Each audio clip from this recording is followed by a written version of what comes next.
Hello everyone, welcome back to my channel. So आइए आज की इस वीडियो में हम दो चर वाले रैखिक समीकरण युग्म के समीकरण को हम प्रतिस्थापन विधि द्वारा हल करेंगे। इससे पहले हम लोगों ने विलोपन विधि से हल किया था, लेकिन इस वीडियो में हम प्रतिस्थापन विधि द्वारा इसे हम हल करेंगे। ओके, तो ये क्लास 9th और 10th दोनों में आपको इस टाइप के क्वेश्चंस लेसन्स आपको देखने को मिलता है। ठीक है, तो मेथड तो एक ही होने वाला है। तो चलिए आज की इस वीडियो में हम सीखते हैं। ठीक है, तो आपको सबसे पहले क्या करना पड़ता है, जो दो समीकरण का युग्म जो दिया हुआ है, यानी कि एक जोड़ा जो दिया हुआ है, युग्म मतलब जोड़ा जो दिया हुआ है समीकरण का, उसमें से एक समीकरण को समीकरण 1 एंड सेकंड को समीकरण 2 आपको मान लेना है। ठीक है, तो यहाँ पर हम लिखेंगे सॉल्यूशन में हल हमारा यहाँ से स्टार्ट होता है 3x plus 4y equal to 10, इसको हम इक्वेशन 1 मान लेते हैं, समीकरण 1, and 2x minus 2y equal to 2, इसको हम इक्वेशन 2 मान लेते हैं, यानी कि समीकरण 2 मान लेते हैं।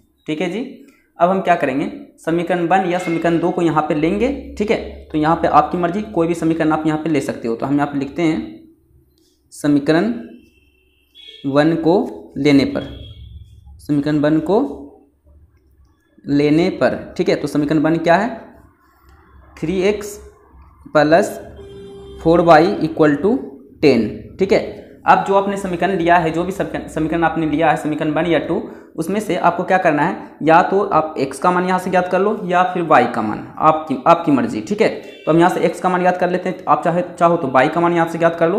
तो 3x इक्वल टू क्या हो जाएगा, 10 माइनस 4y हो जाएगा, क्योंकि ये प्लस में है तो उस साइड जाएगा तो माइनस में हो जाएगा।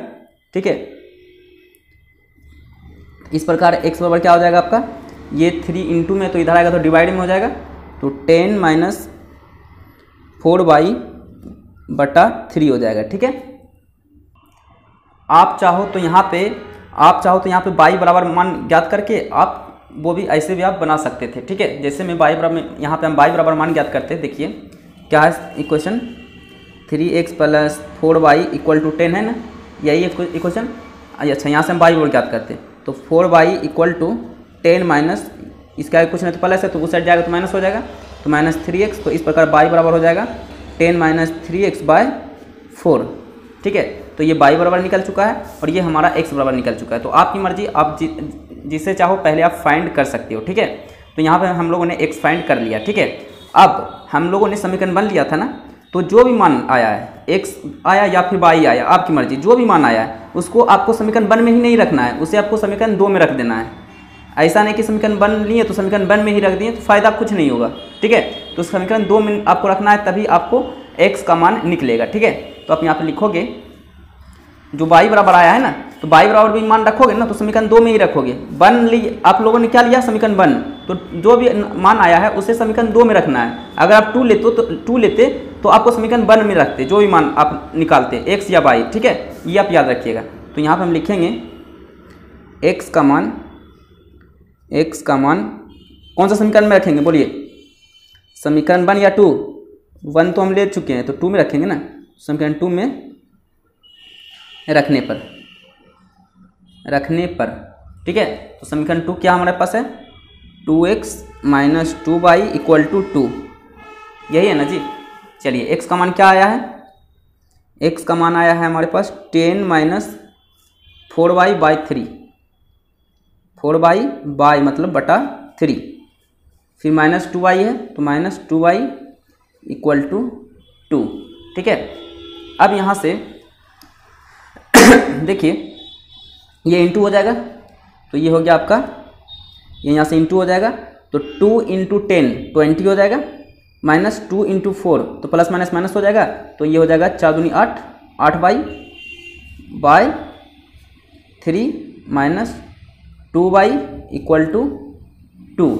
ठीक है, तो अब यहाँ पे देखिए भिन्न का घटा यहाँ पे हो चुका है। ठीक है, भिन्न का घटा, तो आप यहाँ से भिन्न का घटा यहाँ से कर लो ज्ञात, तो 20 माइनस 8y, अच्छा एलसीएम तो 3 आएगा, 3। ठीक है, तो ये इधर इंटू हो जाएगा, इसके कुछ नीचे कुछ नहीं तो एक आप दिखा भी सकते हो, नहीं भी दिखा सकते हो, आपकी मर्जी, आप चाहो तो एक दिखा भी सकते हो, नहीं भी दिखा सकते हो। ठीक है, तो इस प्रकार ये हो जाएगा माइनस 3 दूनी 6y इक्वल टू 2। ठीक है, तो इस प्रकार ये बाई क्या हो जाएगा, आपस में जुड़ जाएगा, तो 20 माइनस -8y -6y कितना हो जाएगा, -14y हो जाएगा, -14y 3 = 2। अब इससे क्रॉस मल्टीप्लिकेशन कर दें, ठीक है। तो इसके नीचे कुछ नहीं तो एक आप दिखा सकते हो, ठीक है, नहीं दिखाओ तो भी चलेगा। तो सीधा सीधा क्रॉस मल्टीप्लिकेशन आप कर दो, 3 दूनी 6 हो जाएगा। और ये 20 - 14y ही रहेगा, क्योंकि ये 1 से इंटू होगा तो कोई फर्क नहीं पड़ेगा। ये क्या हो रहा है, क्रॉस मल्टीप्लाई हो रहा है, ये इससे हो रहा है, ये इससे हो रहा है, ठीक है। तो हो जाएगा 20 - 14y, इस पर कोई फर्क नहीं पड़ेगा क्योंकि ये 1 से इंटू हो रहा है, मल्टीप्लाई हो रहा है, लेकिन ये 3 दूनी 6 हो जाएगा, ठीक है। तो इस प्रकार 20 सीधा सीधी हम यहाँ पे लिखेंगे 14y = 6 माइनस ये प्लस था तो ये 20 प्लस है तो उस साइड जाएगा तो माइनस हो जाएगा, तो -20। तो इस प्रकार -14y = यहाँ से आपको कितना आ जाएगा, 6 - 20 कितना हो जाता है आपका, बताइए। 6 - 20 हो जाता है आपका 14 - 14। ओके, तो इस प्रकार ये यहाँ से माइनस माइनस कैंसिल हो चुका है, तो y बराबर क्या हो जाएगा, 14/14 यानी 14/14। तो इस प्रकार यहाँ से 14 का 14 कट जाएगा। तो इस प्रकार यहाँ से y बराबर आपका क्या निकल चुका है, 1। y बराबर क्या निकल चुका है आपका, 1। तो y तो आपका निकल चुका है। अब इस y का मान या तो समीकरण 1 में रख दो या समीकरण 2 में रख दो। ओके, तो यहाँ पे आपको इसके नीचे आपको ये काम करना है, ठीक है।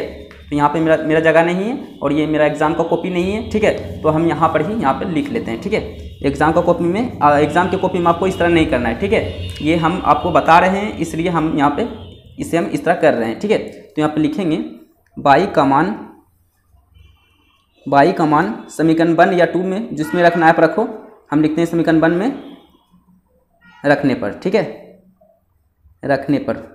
तो समीकरण 1 क्या है पहले वो लिख लेते हैं। समीकरण 1 है 3x + 4y = 10। y का मान कितना आया है, 1 आया है। y का मान कितना आया भाई, 1 आया।